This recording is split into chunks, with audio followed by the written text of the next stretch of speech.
गायत्री मेरे बचपन की सहेली की शादी कानपुर में हुई थी और पति के दोस्त की बेटी की शादी के लिए कानपुर ही जाना था। मैं तो खुशी से पागल हो रही थी। सारी तैयारी एक और, सहेली से मिलने का जुनून दूसरी ओर था। दूसरा पहली बार बाहरी था। खैर, मैंने रांची से उसका पता और फ़ोन नंबर लिया और सफ़र के लिए निकल पड़ी। मेरे रास्ते उसकी बातें और दोस्तों की शरारतें याद आती रहीं। ग्रेजुएशन फाइनल ईयर में ही बेहद अमीर घराने में उसकी शादी हो गई थी। अरे, ये 4.5 फुट के साथ कैसे जयमाला डालोगी गायत्री? राशि ने पूछा। जैसे ट्रिक से फ़ोटोशूट कराया ना, वैसे ही स्टूल पर खड़ी होकर माला डाल दूंगी। ओए होए, पहले परीक्षा में पास होने की फिक्र करो, मैंने कहा। उसका मन पढ़ाई लिखाई में कतई न था। 21 की उम्र में शादी जैसा भूलापन रहता है, उससे लबरेज थी। दरअसल कुछ महीनों पहले ही मुझे गायत्री के बारे में पता लगा कि उसके पति नीलेश रंजन उत्तर प्रदेश के जाने माने बिल्डर बन चुके हैं। सभी सहेलियां उसके मेहमानबाजी के मज़े उठा चुकी थी। अब मेरी बारी थी। शादी अटेंड कर अगली दोपहर में गायत्री के घर पहुंच गई, पर सूजे चेहरे और लाल आंखें कुछ और ही बयां कर रही थी। ऐसे कैसे कुंभला गई हूँ? इतनी तो उम्र नहीं होगी है कि श्रृंगार से संन्यास दे रखा है। दोस्ती से विश्वास उठ गया सखी। तुझे पता है ना, शादी के सीज़न में मैं कितनी खुश रहा करती थी, पर इसी मौसम में अकेली हो गई हूँ।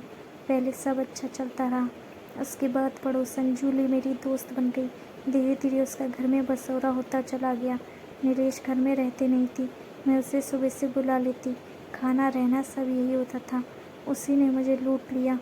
मतलब, मेरे दोनों बच्चों के टाइम बेड रेस्ट कहा था डॉक्टर ने। पहले के समय मायके वाले थे, दूसरे समय सोचा क्यों मायके ससुराल के झंझटों में पड़ना। अपने देखभाल के लिए सहेली जूली को ही घर पर बुला लिया।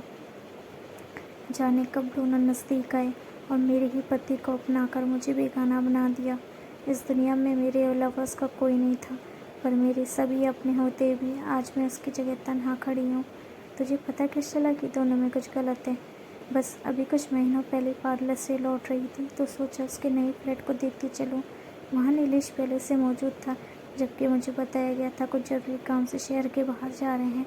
शक इस बात पर और पुख्ता हुआ, जूली जब से उधर शिफ्ट हुई तभी से इनके भी ऐसे ट्रिप्स बन रहे थे। फिर क्या हुआ, मैं अब और सजग हो गई। होता क्या, मैं गुस्से से पागल हो गई। मेरे पास 3 रास्ते थे। पहला, रो धोकर उनसे वापस ले आऊँ जिसमें सबकी खुशी होती। दूसरा, तलाक देकर अपने बच्चों को उनके प्रभाव से बचाऊँ। या फिर तीसरा रास्ता, जिससे मैं तलाक न देकर दोनों की उलझनें बढ़ाकर अपना बदला ले लूँ। मुझे बड़ों ने पहला रास्ता सुझाया और छोटों ने तीसरा, ताकि वे दोनों कभी मिल ना सके और मैं उनके किए की सजा देकर संतुष्ट हो जाऊँ। पर मैंने बीच का रास्ता चुना, जिससे मैं इन दोनों के झंझटों से दूर अपने बच्चों संग अपनी दुनिया से ही सकूँ। पर एक गलती तो कोई भी माफ़ करता है। अपनी बसी बसाई गृहस्थी उजाड़ने से पहले तुमने कुछ सोचा नहीं? यह तो उन्हें सोचना था। एक गलती नहीं थी जो गलती से हो गई, बल्कि मेरे नज़रों से छुप कर किया गया गुनाह था।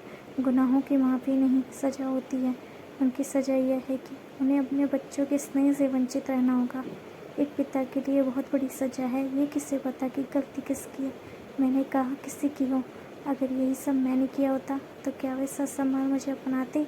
ऐसे इंसान की सोबत से तो बच्चे भी गलतियाँ करेंगे, उनमें कैसे संस्कार भरूंगी? तभी तो मैंने नीलेश की वापसी का रास्ता पहले बंद किया। वकील से मिलकर तलाक के कागजात ऑफिस के पते पर भिजवा दिया। बच्चों की परवरिश के लिए उनसे आर्थिक सहायता मांगी है। मेरे लिए एक घर और कुछ बैंक बैलेंस काफ़ी है, जो उन्होंने मेरे लिए बनवाए थे जब हमारे बीच वो नहीं थी।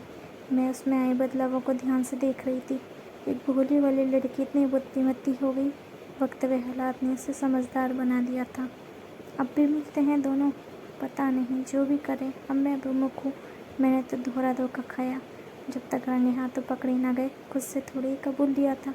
अभी भी कहते हैं हम तो मित्रता निभा रहे थे, और जूली ने अपनी हाथ झुका लिया। जूली क्या कहती है? कहती है नीलेश ने ही बहकाया उसे। किसी तरह से बचकर 5 साल निकाले, फिर पिछले 2 सालों से वह भी उनके प्यार में पड़ गई। उसे नया फ्लैट नीलेश ने ही खरीद कर दिया है, ताकि वो दोनों आराम से मिल सके। मायके व ससुराल वालों को पता है।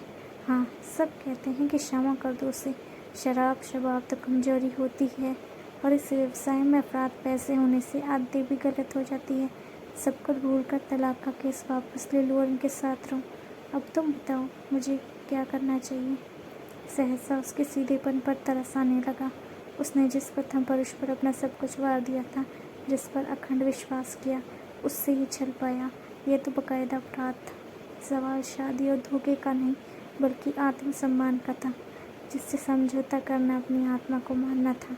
गहरी सांस ली और कहा, छोड़ दो उसे, वह तुम्हारे लायक नहीं है। यह कहकर वापस आ गई। इस बात के महीनों गुजरने के बाद उसका फ़ोन आया। उसकी चलबड़ी हंसी वापस सुनकर दिल को तसल्ली मिली। केस सीधा था, तलाक मिल गया। अब उसने नए सिरे से जीवन शुरू कर दिया था। भोली भाली सखी को इस दोहरे धोखे ने इतना समझदार बना दिया था कि अब दुनियादारी की नकली चकाचौंध नहीं, बल्कि उसके आध्यात्मिक उत्थान में मशगूल हुई थी। दोनों धोखेबाज साथियों का कुछ पता नहीं, रंगे हाथों पकड़े जाने पर अपराध बोध हुआ भी या नहीं। एक हो गए थे या एक दूसरे से दूर। मकान में पर्याप्त धनराशि व बच्चे, गायत्री कैसे में उसने बच्चे की परवरिश को जीवन का उद्देश्य बना लिया था।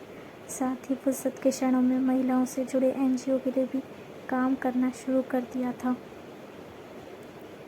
अब जबकि इन तीनों पात्रों के विषय में लिखने बैठी तो एक ही बात रह रहकर जहन में आती है कि क्या इन्हीं कारणों से तो नहीं दुनिया सिमटती जा रही है। धोखे इंसान को तोड़ रहे हैं, तभी मैं अपने आप को दायरे में सीमित कर रहा है। अपने आत्मसम्मान को बनाए रखने के लिए खुद को सबसे दूर कर रहा है।